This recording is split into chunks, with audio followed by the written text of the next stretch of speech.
શું ફ્રેન્ડ્સ તમે પણ વાસણ સાફ કરવા માટે આવા સાબુનો યુઝ કરો છો? તો આજનો આ વિડીયો ફ્રેન્ડ્સ તમારા માટે છે.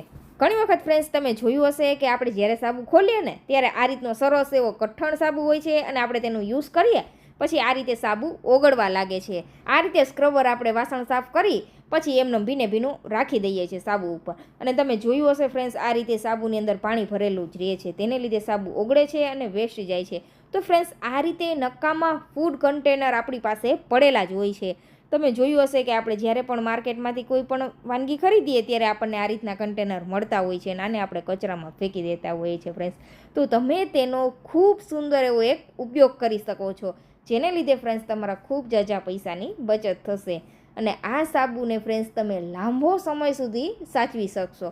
તો તેના માટે ફ્રેન્ડ્સ આપણે કોઈ પણ એક ચપ્પુ લઈ લેવાનું છે અને ચપ્પાને ગરમ કરી લેવાનું છે. પછી આપણું જે આ કન્ટેનર છે ને તેમાં થોડા અંતરે આ રીતે કટ લગાવી દેવાના છે. તમે ફ્રેન્ડ્સ અહીંયા જોઈ શકો છો, થોડા અંતરે આ રીતના કટ લગાવવાના છે. મેં અહીંયા ચપ્પાનો ઉપયોગ કરેલો છે, તમારી પાસે સૂયો હોય તો તે પણ લઈ શકો છો. બહુ મોટા હોલ નહીં, મીડિયમ એવા જ આપણે હોલ કરવાના છે. આ રીતે તમે જોઈ શકો છો. તો ખૂબ જ સરસ એવી કામની ટિપ્સ છે ફ્રેન્ડ્સ. તો વિડીયોના એન્ડ સુધી જોડાયેલા રહેજો અને વિડીયો તમને થોડો પણ યુઝફુલ લાગે તો પ્લીઝ ફ્રેન્ડ ચેનલને સબસ્ક્રાઈબ કરજો અને તમારા ફ્રેન્ડ્સ ફેમિલી મેમ્બરમાં શેર કરવાનું તો ભૂલતા જ નહીં. આવી નાની બચત કરીને ફ્રેન્ડ્સ આપણે ખૂબ ઝાઝા પૈસાની બચત કરી શકીએ છીએ. હવે લઈ લેવાના છે ખાલી કોલ્ડ ડ્રિંક્સની બોટલના ઢાંકણ. અહીંયા ફ્રેન્ડ્સ ઢાંકણ કોઈ પણ તમે ઉપયોગમાં લઈ શકો છો. અને હવે લઈ લેશું ડબલ સાઇડેડ ટેપ. આ ટેપ તો બધા પાસે હોય જ છે અને જો ન હોય તો આ ઢાંકણ ચીપકાવવા માટે તમે ગ્લુગનનો ઉપયોગ પણ કરી શકો છો. તો આ રીતે કન્ટેનરને આપણે ચારે કોર્નર ઉપર સરસ એવી ટેપ લગાવી દેવાની છે, જેથી ત્યાં આપણે આ ઢાંકણને ચીપકાવી શકીએ સારી રીતે એટલા માટે. અને આ ટેપનું ગ્લુ પણ સારું એવું હોય છે. તો હવે સરસ એવું આપણે ઢાંકણ ચીપકાવી દેશું. આ રીતે તમે ફ્રેન્ડ્સ અહીંયા જોઈ શકો છો. સરસ ખૂબ સુંદરનો એવો આઈડિયા છે ફ્રેન્ડ્સ. થોડો એવો સમય લેશે તમારો 5 થી 7 મિનિટનો, પણ ખૂબ સુંદરની વસ્તુ બનીને તૈયાર થઈ જાય છે અને રોજિંદા કામમાં આપણને ખૂબ યુઝફુલ થાય છે. તો આ રીતે આપણે ઢાંકણને ચીપકાવી દેવાના છે. ઘણા લોકો ડેઈલી યુઝમાં આ રીતે સાબુનો યુઝ કરતા હોય છે વાસણ સાફ કરવા માટે ફ્રેન્ડ્સ. તો ત્યારે તમને આ ખૂબ યુઝફુલ થવાનું છે. આ કન્ટેનર ઉપર આ રીતે તમારે સાબુ રાખી દેવાનો છે અને સ્ક્રબર રાખી દેવાનું. પાણીવાળું સ્ક્રબર હશે ને ફ્રેન્ડ્સ તો પણ જે કાંઈ પાણી હશે ને તે બધું આ રીતે નીચે ડ્રેનેજ થઈ જશે. તમે ફ્રેન્ડ્સ અહીંયા જોઈ શકો છો.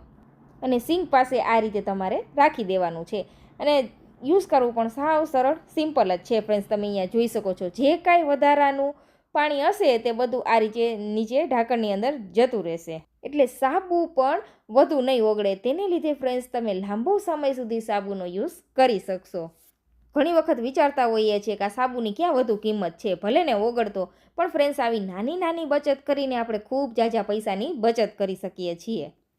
તો આ રીતે વધારાનું પાણી કંઈ જમા થઈ જાય તો ઢાંકણમાંથી આપણે ઠલાવી લેવાનું અને આ રીતે સાબુનો યુઝ કરી શકો છો ફ્રેન્ડ્સ. તો બીજો યુઝ જોશું આપણે. આ રીતે ઘણી વખત ફ્રેન્ડ્સ આપણી પાસે ઝાઝી બધી ચમચી ભેગી થઈ જાય છે અને આપણી પાસે આવું ચમચી રાખવા માટેનું સ્ટેન્ડ હોતું નથી અથવા જગ્યા નથી હોતી. તો ફ્રેન્ડ્સ શું કરવાનું કે આ રીતનું ઝારો આપણી પાસે પડેલો હોય છે, તો ઝારાની અંદર આ રીતે ચમચીને રાખી દેવાની છે. કારણ કે ડેઈલી યુઝમાં આપણને આ ઝારો કાંઈ કામમાં નથી આવતું. ક્યારેક 15-20 દિવસે આપણે ઝારાનો યુઝ કરવાનો હોય છે અને ચમચી પણ ઘણી વખત ફ્રેન્ડ્સ આપણી પાસે એટલી બધી હોય છે કે આપણે તેનો રોજે એટલો બધો યુઝ નથી કરવાનો. તો ત્યારે તમને આ હેક ખૂબ જ કામમાં આવવાનો છે ફ્રેન્ડ્સ. તો આ રીતે જેટલી ચમચી આવે એટલી આપણે રાખી દેવાની છે.